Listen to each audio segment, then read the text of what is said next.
Halo semuanya. Wah, belakangan ini lagi rame ya soal pengumuman pemerintah tentang kerja dari rumah atau WFH. Pasti banyak dari kita yang langsung bertanya-tanya, ini maksudnya apa sih? Apa artinya buat kita sebagai karyawan atau buat perusahaan? Nah, yuk kita bedah bareng-bareng di sini. Oke, kita langsung aja ya ke pertanyaan utamanya yang mungkin ada di benak kita semua. Benar nggak sih kalau sekarang perusahaan swasta itu diwajibkan untuk WFH 1 hari dalam seminggu? Ini pertanyaan yang paling sering muncul dan jawabannya penting banget buat kita pahami. Dan jawabannya adalah bukan. Ini bukan sebuah kewajiban yang mengikat secara hukum. Poin paling penting yang harus kita garis bawahi dari awal adalah statusnya itu imbauan. Nah, kata ini nih kuncinya buat ngertiin seluruh kebijakan ini.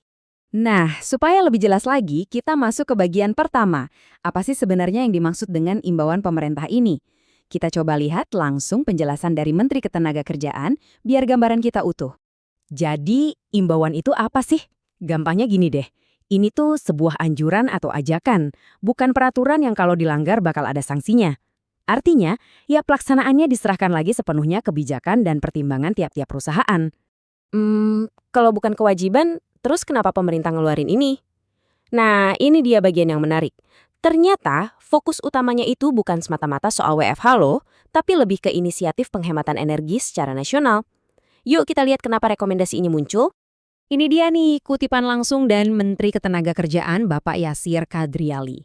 Menurut surat edaran resmi nomor M-6/HK-04-3/2026, tujuannya itu untuk mendorong pemanfaatan energi secara bijak. Jadi WFH di sini itu bukan tujuan akhirnya, tapi lebih kayak salah satu cara atau alat yang bisa dipakai perusahaan buat merancang program hemat energi bareng pekerjanya. Oke, sekarang kita sampai ke pertanyaan yang paling penting buat kita semua. Terus, gimana dong dampaknya ke produktivitas kerja? Dan juga gimana nasib hak-hak kita sebagai karyawan? Nah, disinilah pemerintah mencoba menyeimbangkan antara tujuan nasional dengan realita operasional perusahaan sehari-hari. Nah, coba kita lihat, ada dua sisi nih. Di satu sisi, menurut Menteri, pengaruhnya ke ekonomi nasional secara luas itu nggak akan signifikan. Tapi di sisi lain, yang paling penting buat kita adalah soal produktivitas perusahaan. Jawabannya, itu sepenuhnya bergantung pada kebijakan internal dan jenis bisnis masing-masing. Jadi aturan ini nggak otomatis bikin produktivitas naik atau turun ya. Semua balik lagi ke gimana perusahaan Anda mengelolanya.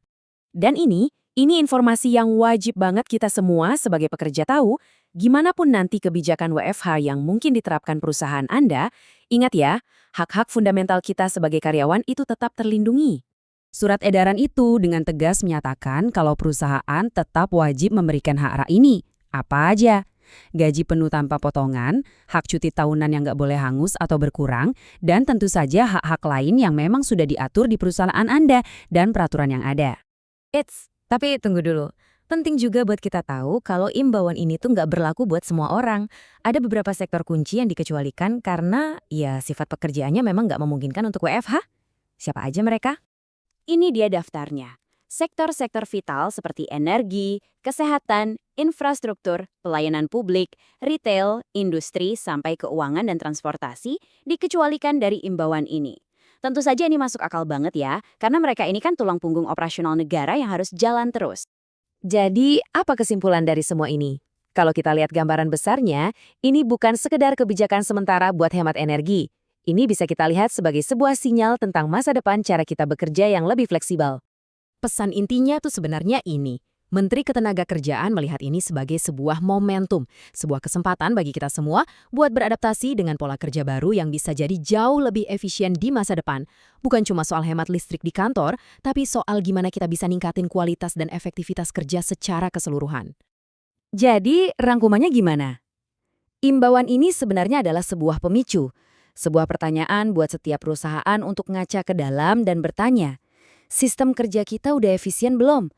Karena pada akhirnya produktivitas itu nggak ditentukan oleh di mana kita kerja, di rumah atau di kantor, tapi bagaimana kita bekerja. Nah, pertanyaan besarnya kembali ke kita semua. Apakah perusahaan Anda siap